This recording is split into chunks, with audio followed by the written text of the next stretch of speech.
female gametes that leads to the formation of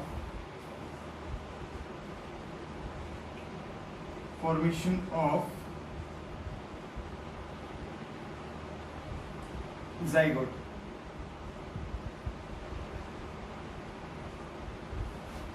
यानी कि उसके जाइगोट का पोलैरिटी लेवल क्या होगा 2 है। ठीक है, इसको हम क्या बोल रहे हैं, फर्टिलाइजेशन। ठीक है, अब देखिए कि फर्टिलाइजेशन कहाँ होता है, कैसे होता है और क्या क्या इवेंट्स इसके अंदर होते हैं, उस चीज को हम यहाँ पे डिटेल से देखेंगे। तो उसमें हो सकता है हमें 2 से 3 वीडियो लग जाएंगी इस पूरे प्रोसेस को समझने के लिए। ठीक है, तो सबसे पहले स्टार्ट करते हैं कि अप्रोचेस क्या क्या है, कि क्या होगा इसके अंदर, और कुछ बेसिक सी चीजें इसमें देखेंगे। क्या कैसे क्या होता है, स्पर्म्स कैसे मूव करता है, कौन कौन से फैक्टर्स हैं जो स्पर्म की हेल्प करते हैं, कौन कौन से बैरियर हैं स्पर्म के लिए जो उसको फर्टिलाइजेशन के लिए रोकते हैं। तो कुछ बेसिक से पहले अप्रोच ऑफ स्पर्म कर लेते हैं।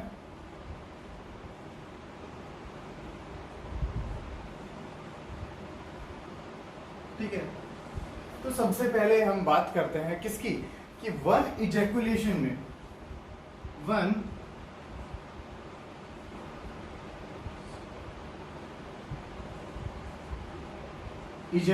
में आपको पता है 3 to 3.5 ml ऑफ सीमन, यानी कि डिपॉजिट होता है किसके अंदर, वन इजैकुलेशन में 3 to 3.5 ml डिपॉजिट होता है सीमन किसके अंदर, फीमेल वेजाइना के अंदर। ठीक है, इसके अंदर अगर हम बात करें तो जनरली क्या होता है 200 to 300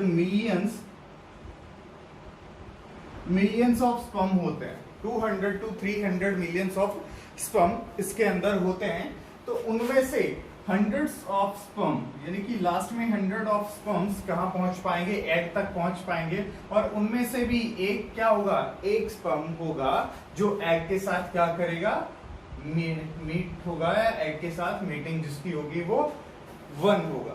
तो पॉसिबिलिटी देखिए यहाँ पे चांसेस 200 कितने कम है, यहाँ पे 2 to 300 मिलियंस में से कोई एक पहुंच रहा है एग के पास, और वो क्या कर रहा है, एग को फर्टिलाइज कर रहा है। ठीक है, अब कुछ रीजंस देखते हैं या कुछ फैक्टर्स देखते हैं जो जिसके कारण क्या होता है, स्पर्म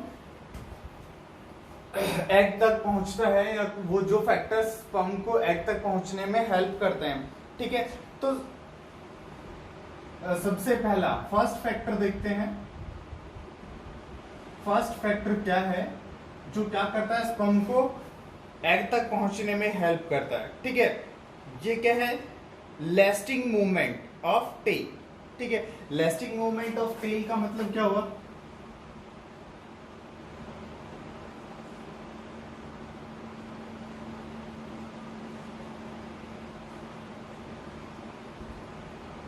देखिए स्पर्म क्या होता है, स्पर्म के अंदर जो टेल होती है ना, उसमें कीमोटैक्टिक मूवमेंट होती है, वो केमिकल्स की तरफ अट्रैक्ट होती चली जाती है। और मैंने क्या बताया था कि वो स्पर्म क्या है, स्विम करता हुआ जाता है। जो स्विमिंग एक्टिविटी है स्पर्म की, टेल की, तो उसको हम क्या बोल रहे हैं, लास्टिंग मूवमेंट बोल रहे हैं। दूसरा है एक केमिकल है, दूसरा क्या है, केमिकल है प्रोस्टाग्लैंडिन।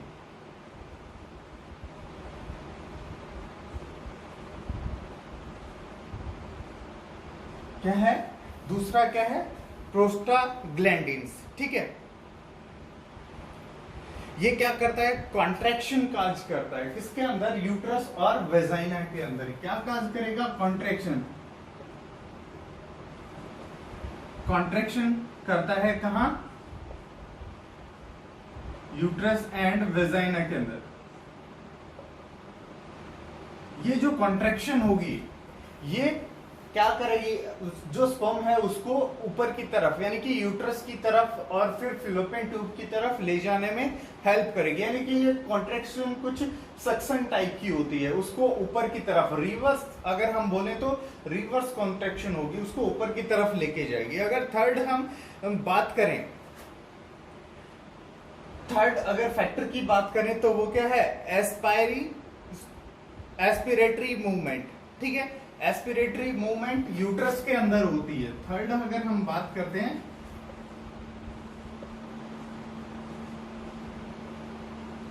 एस्पिरेटरी मूवमेंट, ये किसके अंदर होती है, यूट्रस के अंदर होती है। एस्पिरेटरी मूवमेंट किसके अंदर होगी, यूट्रस के अंदर होती है। और ये क्या है, कुछ सक्शन टाइप का होती है, यानी कि यूट्रस क्या करता है, स्पर्म्स को अपनी तरफ खींचता है, ऊपर की तरफ खींचता है, तो उसको हम क्या बोल रहे हैं, एस्पिरेटरी मूवमेंट। अब कुछ रीजंस देखते हैं या कुछ फैक्टर्स देखते हैं जो स्पर्म को यूट्रस तक पहुंचने में रोकते हैं, यानी कि कुछ बैरियर्स की अगर हम बात करते हैं तो वो देख लेते हैं एक बार, बैरियर्स कौन कौन से हैं। यहाँ पे हमने क्या पढ़ा, ये फैक्टर्स थे जो क्या कर रहे थे, हेल्प कर रहे थे स्पर्म को यूट्रस तक पहुंचने के लिए। क्या क्या देखा हमने, लेस्टिंग मूवमेंट देखा, प्रोस्टाग्लैंडिन देखा जो क्या कर रहा था, एक केमिकल फैक्टर था। ये एस्पिरेटरी मूवमेंट जो क्या था, यूट्रस के अंदर हो रहा था, और ये क्या था, एक तरह का सक्शन फोर्स था जो स्पर्म को अपनी तरफ खींच रहा था। नेक्स्ट फैक्टर हम देखते हैं कुछ बैरियर्स जो क्या है, स्पर्म को ब्लॉक करते हैं। तो सबसे पहले देखते हैं थिक एंडोमेटीरियम। थिक एंडोमेटीरियम, जो थिक एंडोमेटीरियम है, एंडोमेटीरियम लाइनिंग आप सबको पता है क्या हो जाती है, बहुत थिक हो जाती है। किस टाइम पे, जब एग रिलीज होता है, यानी कि लगभग 14th डे के बाद वो क्या हो जाती है, बहुत थिक हो जाती है। और आप सबने, हमने लास्ट लेसन में पढ़ा था कि लगभग 2 दिन तक जो स्पर्म होता है वो कहाँ होता है, फिलोपियन ट्यूब के अंदर।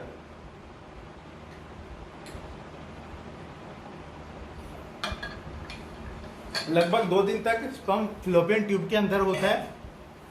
तो वहां तक पहुंचने के लिए इस स्पर्म को क्या करना पड़ता है, उस लाइनिंग को क्रॉस करना पड़ता है। फॉर एग्जाम्पल अगर हम देखें तो मैं एक रफ आइडिया बनाऊं तो ये क्या है, हमारा यूट्रस हो गया, और यहाँ की जो एंडोमेटीरियम लाइनिंग है वो क्या है, बहुत थिक हो चुकी होती है। ये कुछ ऐसी है, यहां से स्पर्म की अगर एंट्री होगी तो उसको यहां से स्विम करते हुए जाना होगा। तो ये क्या है, रीजन है, ये इसको ब्लॉक करता है, स्पर्म को ब्लॉक करता है। दूसरी क्या है, acidic pH in female reproductive tract. तो हम क्या बोल सकते हैं, एसिडिक पीएच इन फीमेल और रिप्रोडक्टिव ट्रैक्ट। ठीक है, फीमेल रिप्रोडक्टिव ट्रैक्ट के अंदर क्या होती है, एसिडिक पीएच होती है जो क्या करती है, स्पर्म्स को किल कर देती है। नेक्स्ट फैक्टर हम बात करते हैं फैगोसाइट्स।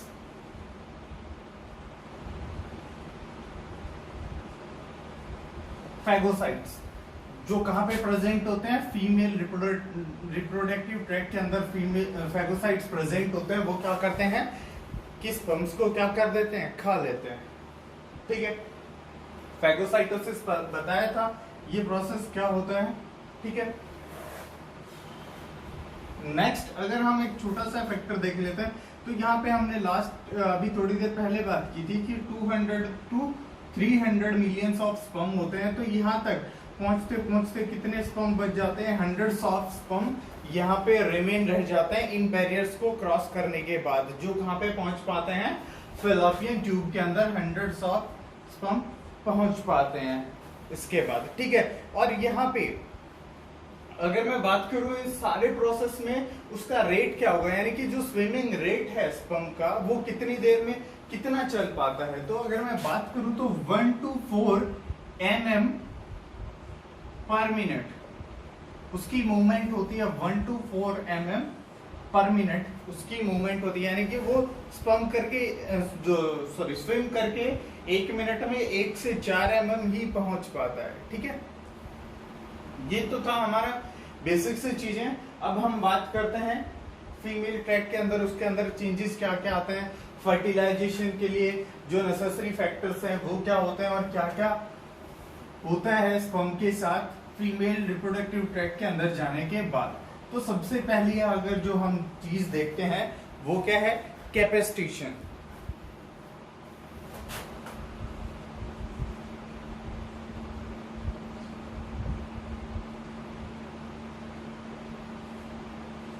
कैपेसिटेशन की अगर बात करें, कैपेसिटेशन को डिफाइन कैसे करेंगे? देखिए कैपेसिटेशन क्या है, जो स्पर्म है वो अटेन करता है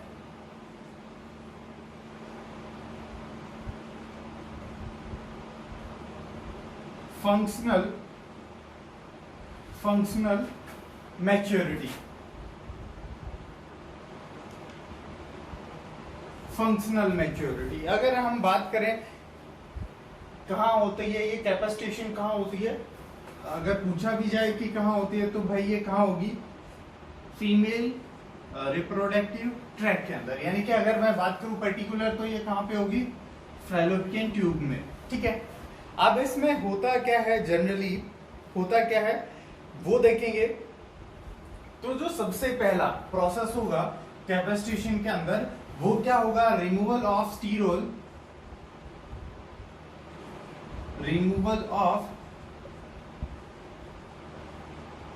sterols and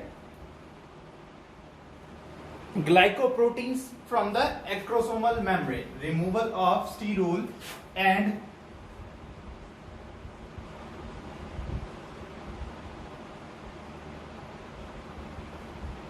glycoproteins from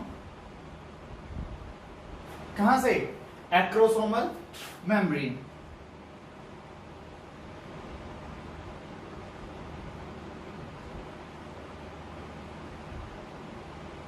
ठीक है, एक्रोसोमल मेम्ब्रेन्स। देखिए क्या होता है कैपेसिटेशन में, क्या होता है अभी देखते हैं एक बार। मैं इसको हटा देता हूं ताकि थोड़ी सी इजी रहे इस चीज को समझने के लिए। हमने क्या देखा था कि जो हमारा हेड वाला रीजन है स्पर्म का,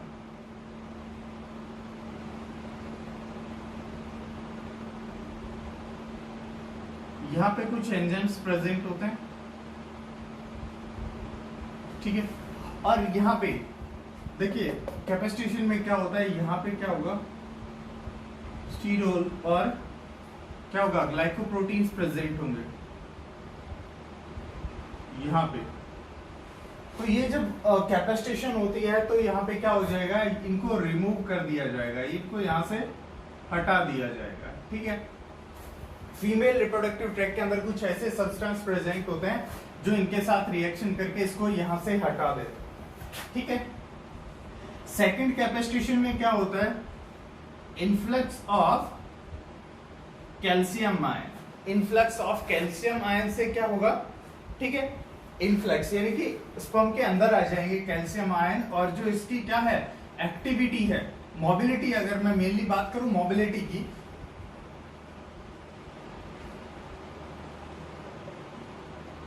मोबिलिटी क्या हो जाएगी भाई, इंक्रीज हो जाएगी। ठीक है, और इसमें हम पर्टिकुलरली बोले तो स्पर्म क्या हो जाएगा, मोर एक्टिव। ठीक है, मोर एक्टिव हो जाएगा स्पर्म।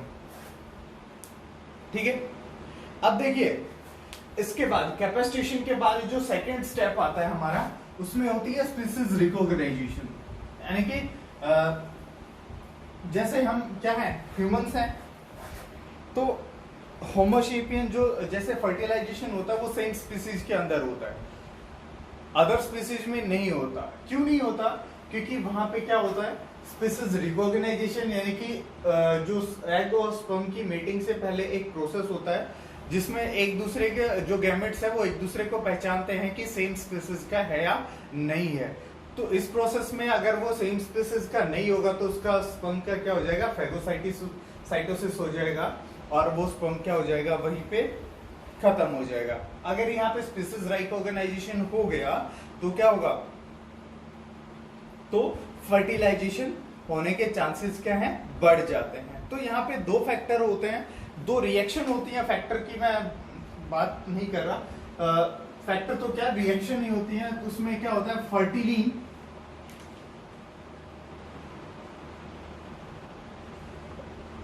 और एंटी फर्टिलिन।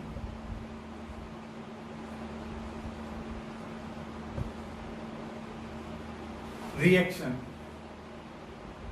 फर्टिलिन और एंटी फर्टिलिन ये रिएक्शंस होती हैं। अब देखिए ये फर्टिलाइजिंग और एंटी फर्टिलाइजिंग, फर्टिलाइजिंग सॉरी भाई, फर्टिलाइजिंग और यहाँ पे भी फर्टिलाइजिंग आएगा। फर्टिलाइजिंग और एंटी फर्टिलाइजिंग रिएक्शंस होती हैं। फर्टिलाइजिंग कौन सीक्रेट करेगा, सीक्रेटेड बाय ओवम, ठीक है, और एंटी फर्टिलाइजिंग कौन सीक्रेट करेगा, सीक्रेटेड बाय स्पर्म, ठीक है।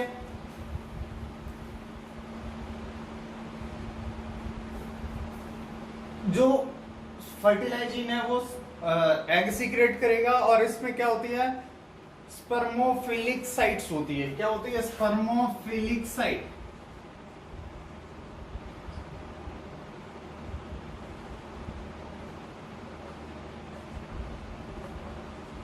स्पर्मोफिलिक साइट्स यानी कि ये क्या करता है, स्पर्म को पहचानता है, ठीक है, स्पर्म को पहचानता है। तो इसका सिग्निफिकेंस क्या है, सिग्निफिकेंस क्या है या इसका एंटी फर्टिलाइजिंग और एंटी फर्टिलाइजिंग रिएक्शन का। तो सबसे पहला क्या है, ये क्या करता है,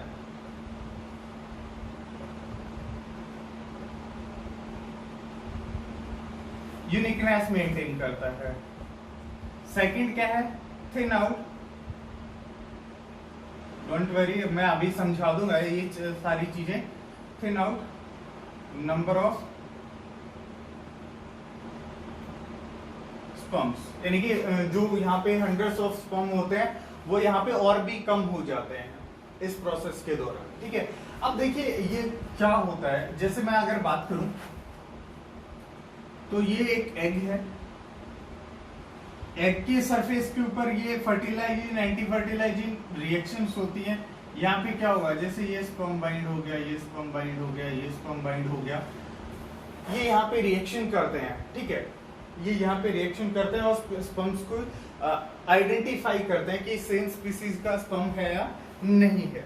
इतनी सी बात है। और यहाँ पे क्या होता है, अब जैसे हमने बात की कि यहाँ पे यूनिकनेस मेंटेन करता है, यानी कि स्पीसीज रिकॉग्नाइजेशन होती है, स्पीसीज रिकॉग्नाइजेशन स्टेप है और नंबर ऑफ स्पर्म यहाँ पे क्या होते हैं, कम हो जाते हैं, ठीक है। उसके बाद क्या होता है, release of lysines. Release of lysines क्या होगा अभी बताते हैं। स्पर्म की अगर हमने हेड की बात की थी, एक्रोसोम की बात की थी, तो एक्रोसोम में क्या होता है, कुछ लाइसिस एंजाइम होते हैं, ठीक है।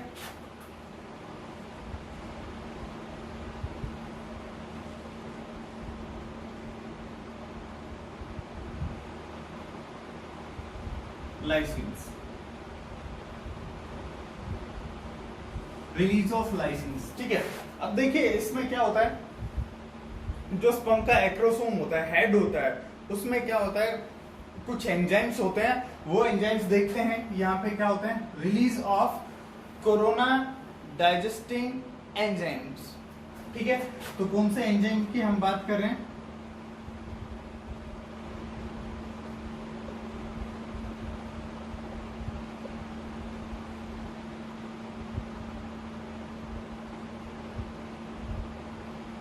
सेकंड अगर मैं बात करूं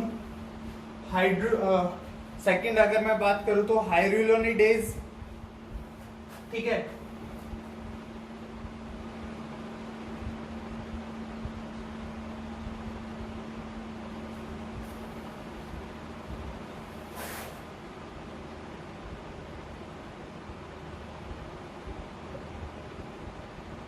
हाइड्रोलाइडेज और एक्रोसिन। अब देखिए ये जो एंजाइम है, ये नाम से ही पता चल रहा है किसको डाइजेस्ट करेगा, कोरोना रेडिएटर।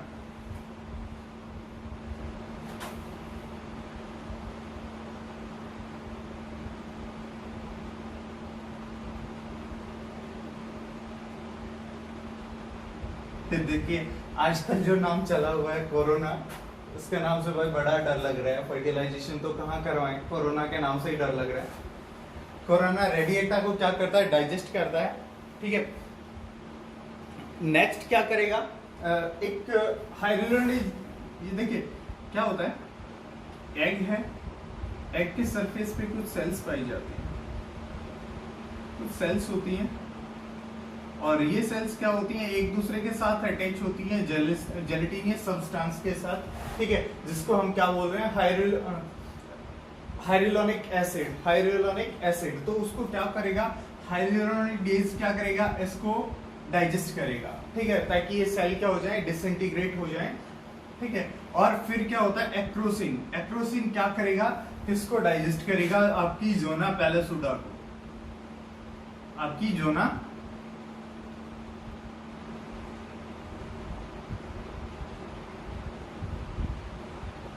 पैलेसुडा को डाइजेस्ट करेगा, ठीक है। ये किसको डाइजेस्ट करेगा, हाइड्रोलाइडेज को, और ये किसको डाइजेस्ट करेगा, कोरोना रेडिएटर को, ठीक है। यहां तक तो ये क्या था, रिलीज ऑफ लाइसिस एंजाइम, ठीक है। अब देखिए इसके बाद क्या होता है, फॉर्मेशन ऑफ रिसेप्शन कॉर्न, या फिर जिसको हम बोलते हैं फर्टिलाइजेशन कॉर्न, ठीक है।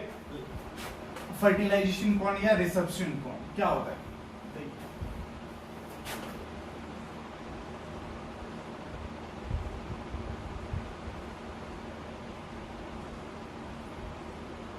और दूसरा नाम हम क्या बोल रहे हैं,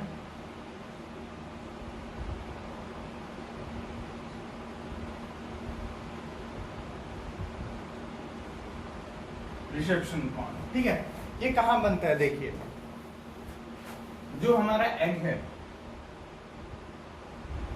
हमने क्या कहा था, एग के अंदर जब स्पर्म की एंट्री होती है तो एग के अंदर कहां से होती है, एनिमल पॉल से, और वो एनिमल पॉल किधर होगा, ये आप सबको कमेंट में बताना है, एनिमल पॉल किधर होता है, ठीक है।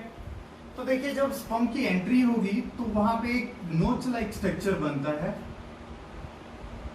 ये जो नोच लाइक स्ट्रक्चर बनेगा, इसको हम क्या बोल रहे हैं, फर्टिलाइजेशन कॉर्न और रिसेप्शन कॉर्न। यहाँ एंट्री से पहले एक मूवमेंट और होता है, वो मूवमेंट आप सबको याद होगा, हमने क्या बताया था कि यहाँ पे ये जो एग है, एग क्या होता है, सेकेंडरी oocyte की फॉर्म में, सेकेंडरी oocyte की फॉर्म में रिलीज होता है। तो सेकेंडरी oocyte की फॉर्म में जब ये रिलीज होता है तो ये किसी स्टेज में अरेस्ट हो जाता है। किस स्टेज में अरेस्ट होता है, ये जो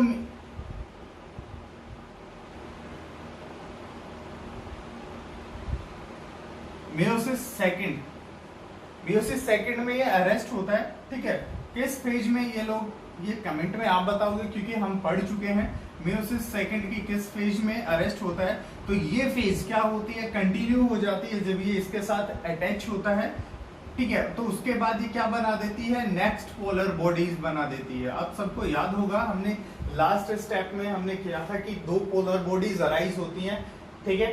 तो ये लास्ट जो पोलर बॉडी बनेगी फर्टिलाइजेशन से पहले बनेगी, और वो कहाँ बनेगी, जब ये किसके साथ अटैच होगा, एग के साथ, यानी कि स्पर्म एग की मेम्ब्रेन पे जब अटैच होगा, और क्या बनेगा वहां पे, फर्टिलाइजेशन कोन और रिसेप्शन कोन। तो वहां पे बहुत सारे चेंजेस आते हैं, उन चेंजेस की हम बात करेंगे नेक्स्ट वीडियो में।